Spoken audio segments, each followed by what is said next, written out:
I decided at 6 p.m. tonight that I would make this costume out of Kiss Me Kate, the musical, and I'm going to document it every single step of the way and just see how it goes. So let's get right into it with draping the bodice. So the first thing was I made sure that the mannequin was fitted to my measurements.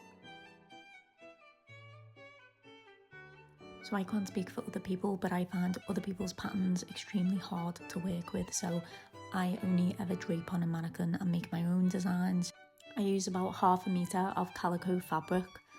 I only drape on one half of the body because it gets replicated on the other side.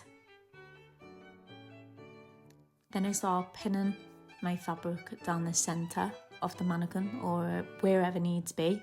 I find where the darts are. I make little tiny slits along the neckline and at the bottom of the garment.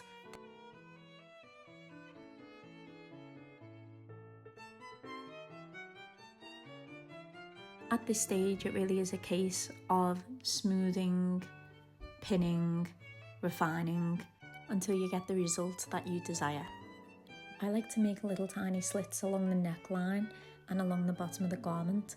This helps the fabric to mould to the mannequin and it gives the fabric life and shape. When it comes to drawing on your calico fabric, you can use chalk or dress, pencils, or you can use fabric pens.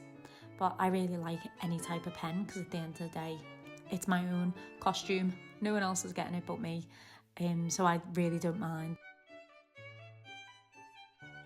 So now that everything is smoothed out, cut into, all the darts are done, I just started drawing on all of the lines for where all of the different type of fabric was going to go, and then I put myself moving on. So we've got gold, black, gold, and then there's red, which is the main colour as well. So I just added in all of the lines where that needed to go. Actually, hang on a minute, could be blue.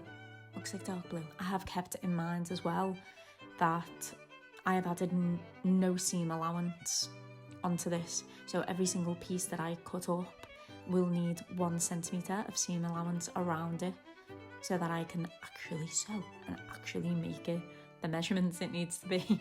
Otherwise it'll come out on a size 6 and everyone knows I'm not a size 6. But yeah, so I was made up myself after this. And then I realised I'd missed out loads and loads of fabric lines, so I had to go back in and do all of that. And I also added in where the loopholes are going to be. I can't make out whether I'm going to put gold bars across there or thread, and that line was wonky. So then I had to edit that. But then after that, then I was made up myself. So after that, I think the next stage is going to be transferring this fabric pattern onto paper. I know usually people do all the pieces and then transfer it onto paper, but I just wouldn't even remember what those lines meant.